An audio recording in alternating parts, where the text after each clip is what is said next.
कार्तिक की कहानी। दो सास बहुएं थी। कार्तिक मास आया तो सास बोली, मैं कार्तिक स्नान के लिए तीर्थ जाना चाहती हूँ।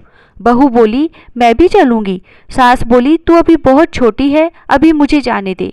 सासू तीर्थ गई तो बहू कुम्हार के से 35 कुंडे ले आई। रोज एक कुंडा भर कर रखती। उधर गंगा में सासू जी की नथ गिर गई। बहू कुंडे में नहाती हुई बोली, सासू नहावे उंडे, मैं नहाऊं कुंडे। इतने में गंगा की धारा कुंडे में आ गई, साथ में सासू जी की नथ भी आ गई। बहू ने नथ पहचान ली और अपनी नाक में पहन ली। महीना पूरा हुआ, सासू जी आई, बहू सामे लेने लगी तो सास नथ देखकर बोली कि तू यह कहाँ से लाई। तो बहू बोली, यह तो मेरे कुंडे में गंगा की धारा के साथ आ गई। पर सास ने कुछ ध्यान नहीं दिया।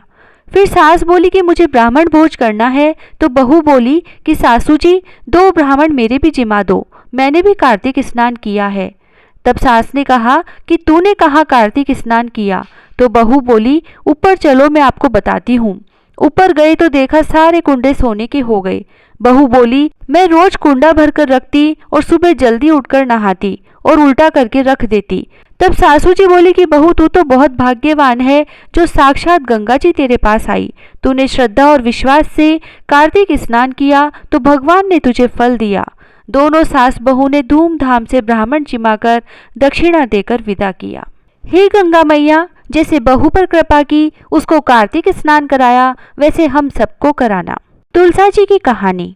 कार्तिक के महीने में सब कोई तुलसा माता को सींचने जाती। सब कोई तो सींच के आ जाती, पर एक बुढ़िया माई आती और तुलसा माता से रोजाना कहती, तुलसा माता सत की दाता, मैं बिड़ला सींचू तेरा, तू कर निस्तारा मेरा।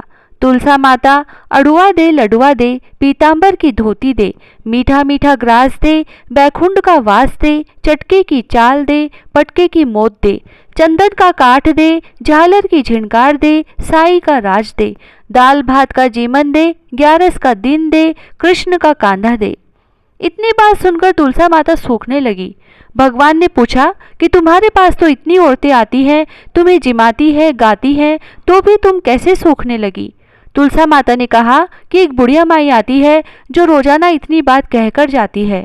मैं और तो सब कुछ दे दूंगी, पर आप कृष्ण जी का कांधा कहाँ से दूंगी। थोड़े दिन बाद बुढ़िया माई मर गई। सब कोई उसको उठाने लगे, पर वह इतनी भारी हो गई कि उठे ही नहीं। सब कोई कहने लगे कि पाप घाट की माला फेरती थी, जिससे इतनी भारी हो गई। भगवान बूढ़े ब्राह्मण का रूप धारण करके आए। सबसे पूछने लगे कि इतनी भीड़ क्यों हो रही है। सब बोले, एक बुढ़िया मर गई है, पापनी थी, इसीलिए किसी से नहीं उठती।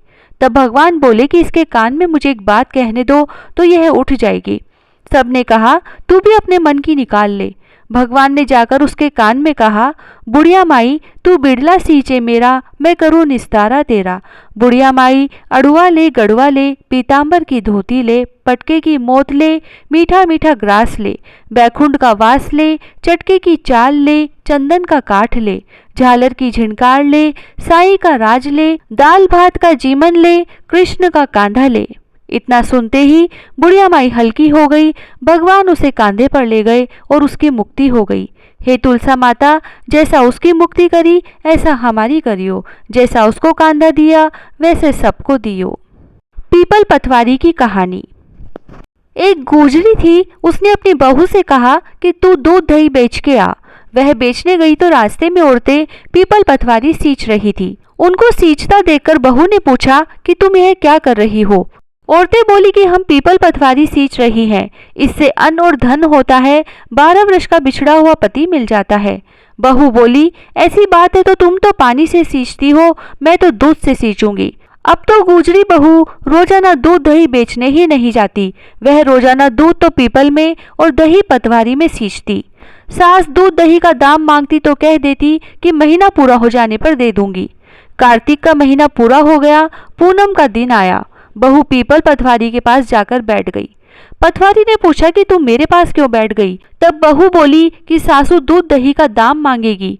पीपल पतवारी बोली कि मेरे पास क्या दाम रखा है, ये भरा डींडा पान पतूरा है, इसको ले जा। बहू ने वही ले जाकर कोठरी में रख दिया और डर के मारे कपड़ा ओढ़कर सो गई। सासू बोली कि बहू पैसे ला। बहू बोली कि कोठरी में रखा है। सासू ने कोठरी खोल के देखी तो हीरा मोती जगमगा रहे हैं। सासू बोली कि बहू इतना धन कहाँ से लाई? बहू ने आकर देखा तो सच्ची में ही धन भरा हुआ है। बहू ने सासू को सारी बात बता दी। सास ने कहा कि अब की कार्तिक में मैं भी पटवारी सींचूंगी। कार्तिक आया, सास दूध दही तो बेचकर आ जाती और हांडी धोकर पीपल पटवारी में चढ़ा देती। आकर बहू से कहती कि मेरे से दाम मांग। तब बहू कहती, सासू जी कोई बहू भी दाम मांगती है क्या? पर सासू कहती कि तू मांग। बहू बोली कि सासू जी पैसे लाओ, तो वह पीपल पटवारी के पास जाकर बैठ गई। पीपल पटवारी ने सासू को भी पान पतूरा भरा डिंडा दे दिया। उसने वही ले जाकर कोठरी में रख दिया। बहू ने खोलकर देखा तो उसमें कीड़े मकोड़े बिलबिला रहे हैं। बहू ने कहा, सासू जी यह क्या है? तब सास ने आकर देखा और बोलने लगी कि पीपल पटवारी तो बड़ी दोगली पटपीटन है, इसको तो धन दिया और मुझको कीड़ा मकोड़ा दिया। तब सब कोई बोलने लगे कि बहू तो सत की भूखी सींचे थी, तुम धन की भूखी सींची। हे पटवारी माता, जैसा बहू को दिया वैसा सबको देना, जैसा सास को दिया वैसा किसी को मत देना। इल्ली गुड़िया की कहानी। एक इल्ली थी, एक गुड़िया था। इल्ली बोली, आ गुड़िया दोनों कार्तिक नहाए। गुड़िया बोला, तू तो गिरी छुआरे में पड़ी रहती है, तो तेरे में ताकत है, तू ही नहा ले। मैं तो मोठ बाजरे में पड़ा रहता हूँ, मैं तो नहीं नहाऊंगा। मैं तो हरा हरा सिट्टा खाऊंगा, ठंडा ठंडा पानी पीऊंगा। फिर इल्ली तो रोजाना राजा की बाई के पल्ले में लगकर नहा आती और गुड़िया नहीं जाता। कार्तिक उतरते ही पूर्णिमा को दोनों मर गए। इल्ली कार्तिक नहाई, इसलिए उसने राजा के घर में जन्म लिया और राजकुमारी बनी, और गुड़िया राजा के घर में मेंढक बना। फिर राजकुमारी का ब्याह रचाया और जब विदा का समय आया तब राजकुमारी का बैल रुक गया। तब राजा रानी ने पूछा कि बैल क्यों रुका, तुझे क्या चाहिए मांग ले। तब राजकुमारी बोली कि उस मेंढक को सोने की सांकल में बांधकर मेरे रथ के पीछे बांध दो। सबने कहा, राजकुमारी मेंढक क्या मांगा, तेरे को कुछ और धन चाहिए तो ले ले। लेकिन उसने कहा कि मुझे तो मेंढक ही चाहिए। तब रथ के पीछे मेंढक को बंधवा दिया। जैसे ही राजकुमारी महलों में पहुंची तो मेंढक को सीढ़ी के नीचे बांध दिया। जब भी राजकुमारी सीढ़ियों से उतरती चढ़ती तो मेंढक कहता, ए चटको मटको श्याम सुंदरी, थोड़ा पानी पिला। तो राजकुमारी कहती कि मैं ना कहती थी कि तू कार्तिक ना।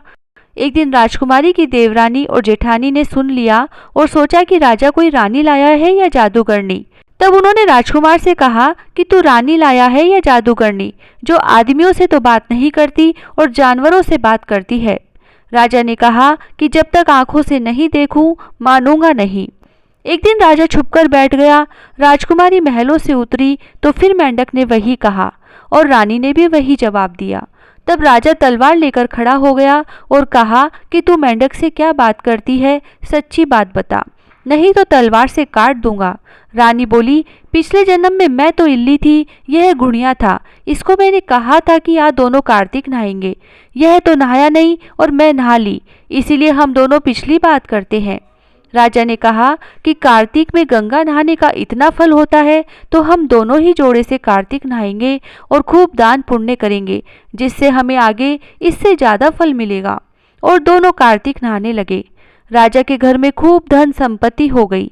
हे कार्तिक महाराज, जैसा इल्ली को दिया वैसा सबको देना, जैसा गुड़िया को दिया ऐसा किसी को न देना। लक्ष्मी जी की कहानी। एक ब्राह्मण था, वह रोज पीपल में जल चढ़ाता था। पीपल में से एक लड़की कहती, पिताजी मैं तुम्हारे साथ चलूंगी। ब्राह्मण यह सुन सुनकर सूखने लगा। तब ब्राह्मणी ने एक दिन बोला कि क्यों सूखते हो? ब्राह्मण बोला, पीपल में से एक लड़की कहती है कि पिताजी मैं तुम्हारे साथ चलूंगी। ब्राह्मणी बोली कि कल ले आना, जहाँ 6 लड़की है वहाँ 7वीं सही।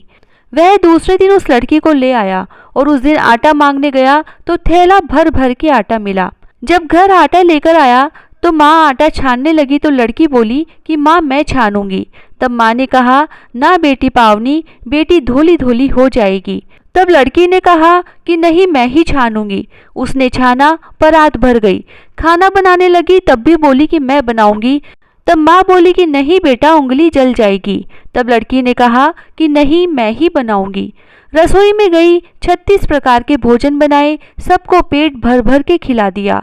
बाकी दिन तो सब भूखे रहते थे, उस दिन पेट भर भर के खाया। फिर माँ का भाई आया, बोला जीजी मुझे तो भूख लगी है, खाना खाऊंगा।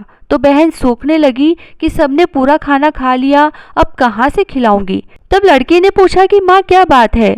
तब माँ ने कहा कि तेरा मामा आया है, खाना खाएगा। तब लड़की रसोई में गई, 36 प्रकार के भोजन बना दिए और लाकर मामा को जिमा दिया। मामा ने कहा, जीजी ऐसा भोजन कभी न खाया जैसा आज खाया है। तब माँ बोली कि भाई तेरी पावनी भांजी है, उसी ने बनाया है। मामा खाना खाकर चला गया। शाम हुई तो लड़की ने बोला कि माँ चौका लगा के चौके में दीवा जला दो, कोठे में सोऊंगी। तब माँ ने कहा कि नहीं बेटी तू डर जाएगी। लेकिन लड़की बोली कि नहीं माँ मैं तो कोठे में ही सोऊंगी, और वह कोठे में सो गई। आधी रात को उठी और चारों तरफ आंख मारी तो धन ही धन हो गया। वह जाने लगी तो बाहर एक बूढ़ा ब्राह्मण सो रहा था। वह बोली कि बेटी तू कहाँ चली। तब लड़की बोली कि मैं तो लक्ष्मी माता हूँ, इसके 6 बेटी है, इसलिए दरिद्रता दूर करने आई थी। तुझे करवानी है तो तू भी करवा ले। और उसने उसके घर में भी चारों तरफ आंख फिराई और उसके भी धन ही धन हो गया। सुबह उठ के ढूंढ मची कि पावनी बेटी कहाँ गई, पावनी बेटी कहाँ गई। तब ब्राह्मण बोला कि वो तो लक्ष्मी माता थी, तुम्हारे साथ साथ मेरा भी दरिद्र दूर कर गई। जैसे लक्ष्मी माता ने उनका दरिद्र दूर करा, वैसा सबका करे। कहते न सुनता न हुकार भरता ने सारे परिवार का करे। तारा भोजन की कहानी। एक राजा की लड़की तारा भोजन करती थी। उसने अपने पिता से कहा, पिताजी मुझे 9 लाख तारे बनवा दो, मैं दान करूंगी। राजा ने सुनार को बुलाया और कहा कि मेरी बेटी तारा भोजन करती है, तुम 9 लाख तारे बना दो। सुनार सूखने लगा। तब सुनारी ने पूछा कि तुम उदास क्यों रहते हो। उसने कहा कि राजा ने 9 लाख तारे बनाने के लिए कहा है, मैं कैसे बनाऊं, मुझे तो तारे बनाने नहीं आते। राजा की बात है, नहीं किया तो कोल्हू में पिलवा देगा। सुनारी ने कहा, इसमें परेशान होने की क्या बात है, गोल सा पत्रा काट के कलिया काट देना, राजा ले जाएगा। सुनार ने ऐसा ही किया। राजा उन्हें ले गया। राजा की लड़की ने 9 लाख तारे और बहुत सा दान दिया।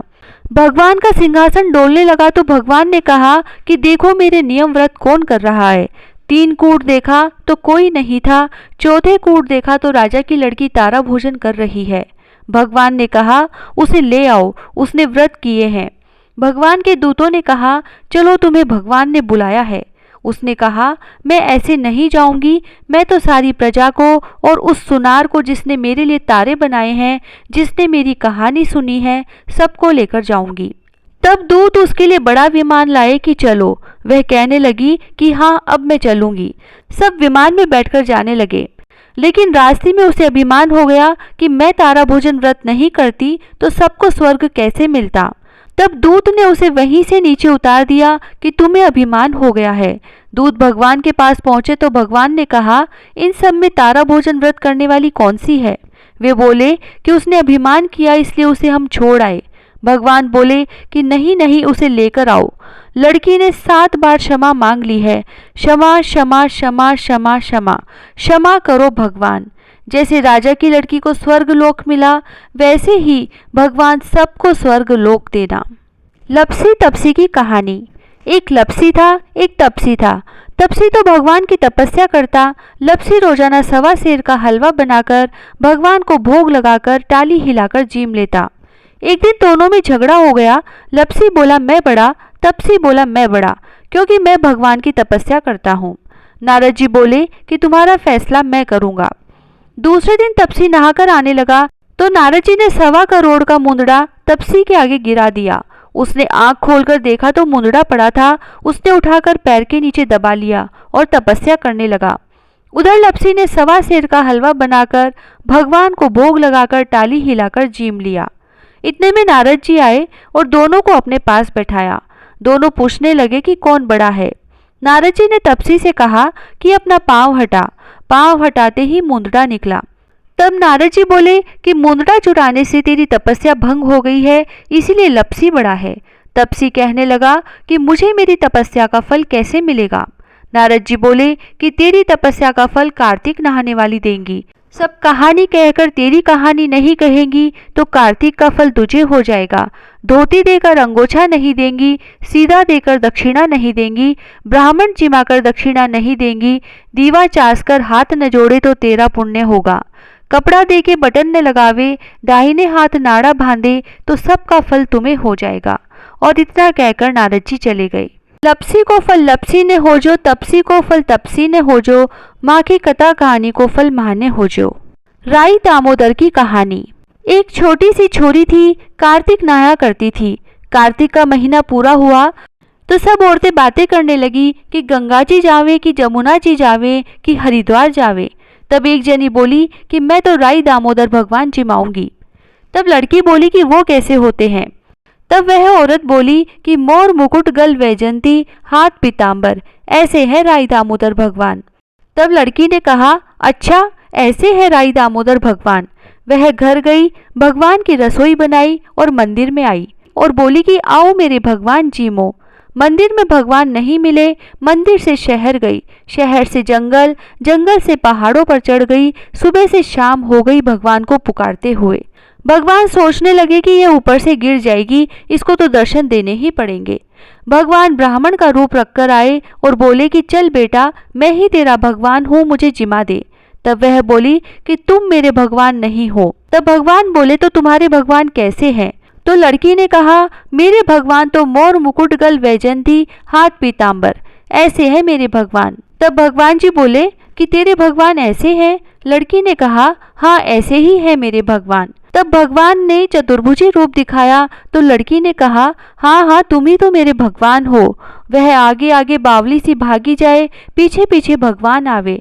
भागी भागी संग सहेलियों के घर गई, मेरे घर भगवान आए, मेरे घर भगवान आए। तब सब बोली कि हाँ इसके घर में भगवान आए थे।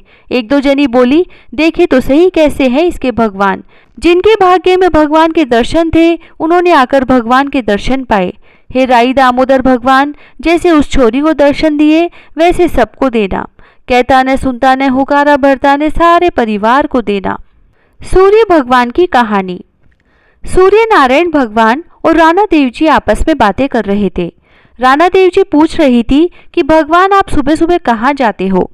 सूर्य भगवान ने कहा कि हम तो पूरी सृष्टि को पूरने जाते हैं और देखते हैं कि हम किसी को भूल तो नहीं गए, नगरी में कोई भूखा तो ना रहा। यह सुनकर राणा देव जी ने एक बार परीक्षा ली और उन्होंने एक चींटी को डिब्बे में बंद कर दिया और एक बछड़े को कोठे में बांध दिया और भगवान से पूछा कि आप पूरी नगरी को पूर आए क्या? तो सूर्य भगवान ने कहा कि हाँ हमने पूरी नगरी को पूर दिया। कीड़ी को कर्ण और हाथी को मण सबको उनकी श्रद्धा के हिसाब से दे दिया। तब राणा देव जी ने कहा कि कहीं किसी को भूखा तो न रखा? भगवान ने कहा कि हमने तो पूरी नगरी को खाना दे दिया, हमने किसी को भी नहीं छोड़ा। राणा देव जी ने कहा कि आप एक जगह खोलकर तो देखो। तो भगवान ने कहा कि तुम ही खोलकर देख लो, नहीं तो कहोगे कि तुरंत पूर दिया होगा। यह सुनकर राणा देव जी ने डिब्बी को खोलकर देखा तो चींटी चावल लेकर घूम रही है। कोठे को खोलकर देखा तो बछड़ा हरी हरी घास खा रहा है। ये देखकर राणा देव जी ने भगवान से पूछा कि आपने बंद में कैसे खाना दिया?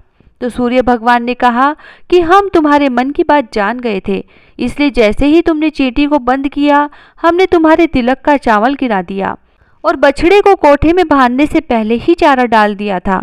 हम तो पूरी नगरी को उठने से पहले ही व्यवस्था कर देते हैं। यह सुनकर राणा देव जी ने पांव पकड़ लिए और कहा कि सूर्य भगवान हमें माफ कर दो, हमने आपकी परीक्षा ली। भगवान ने कहा कि कभी भी एक पत्नी को अपने पति की परीक्षा नहीं लेनी चाहिए। राणा देव जी ने माफी मांगी और कहा कि हे भगवान, आप पूरे संसार को सदा ही पूरते रहना, कीड़ी को कर्ण और हाथी को मण, कभी संसार में किसी को भूखा मत रखना। कहता न सुनता न हुकारा भरता ने अपने सारे परिवार की रक्षा करना। विनायक जी की कहानी। एक बुढ़िया माई थी, वह मिट्टी के गणेश जी की पूजा करती थी। वह मिट्टी के गणेश जी रोज बनाती, रोज गल जाते। सामने एक सेठ का मकान बन रहा था तो वह वहां जाकर बोली कि पत्थर का गणेश बना दो। मिस्त्री बोले, जितने में हम तेरा पत्थर का गणेश गढ़ेंगे उतने में अपनी दीवार न चीनेंगे। बुढ़िया बोली कि राम करे तुम्हारी दीवार टेढ़ी हो जाए। अब उनकी दीवार टेढ़ी हो गई। वो बनावे और ढा देवे, बनावे और ढा देवे। इस तरह करते करते शाम हो गई। शाम को सेठ आया और उसने कहा, आज कुछ भी काम नहीं किया। तो मिस्त्री कहने लगे कि एक बुढ़िया आई थी, वो कह रही थी कि मेरा पत्थर का गणेश गढ़ दो। हमने नहीं गढ़ा तो उसने कहा कि तुम्हारी दीवार टेढ़ी हो जाए, जब से दीवार सीधी ही नहीं बन रही। सेठ ने बुढ़िया को बुलवाया और कहा कि हम तुझे सोने का गणेश मढ़ देंगे, हमारी दीवार सीधी कर दो। सेठ ने बुढ़िया को सोने का गणेश मंडवा दिया और सेठ जी की दीवार सीधी हो गई। हे विनायक जी महाराज, जैसे सेठ की दीवार सीधी करी वैसे सबकी करना, कहता न सुनता न हुकारा भरता ने सारे परिवार की रक्षा करना। हे कार्तिक महाराज, सबकी मनोकामनाएं पूरी करना, सबकी रक्षा करना। जय श्री राधे।